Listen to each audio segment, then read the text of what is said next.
அண்ணாமலைக்கு பயம். செந்தில் பாலாஜி பெயரை கேட்டாலே அண்ணாமலைக்கு பயம்.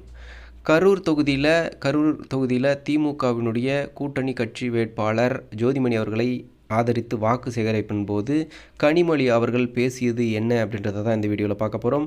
கனிமொழி அவர்கள் செந்தில் பாலாஜி கரூர் மாவட்ட செயலாளர் தற்போது சிறையில் இருக்கார். இந்த நிலையிலும் கரூர் தொகுதியில் வேட்பாளராக நிற்க அண்ணாமலைக்கு பயம். அதனால்தான் 2 தகர பெட்டிகளோடு கோவை சென்றிருக்கிறாரு அண்ணாமலை அவர்கள். அங்கு வெற்றி பெறலாம் என்று கரூர் தொகுதியில் நிற்க பயந்து தான் ஓடி இருக்காரு.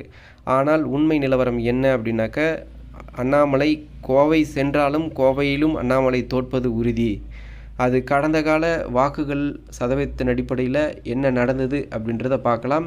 அண்ணாமலை அவர்கள் வாயை திறந்தாலே போய் தான் அவர் ஒரு நாளைக்கு 2 புத்தகங்கள் படித்தால்தான் 20,000 புத்தகம் படிக்க முடியும்.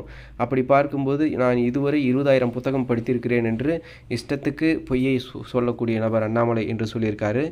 கோவை தொகுதியை பொறுத்தவரை பார்த்தீங்க அப்படின்னா 2019 பொதுத் தேர்தலில் கோவையில் அதிமுக, பாஜக, பாமக, தேமுதிக, தமிழ் மாநில காங்கிரஸ் இந்த கூட்டணி எல்லாமே சேர்ந்து 31% வாக்குகள் மட்டுமே வாங்கியிருக்கு. திமுக கூட்டணி மற்றும் கம்யூனிஸ்ட் வேட்பாளர் இந்த கூட்டணி 46% வாக்குகள் பெற்றிருக்கிறது. இந்த நிலையில் இந்த கூட்டணி உடைந்திருக்கு.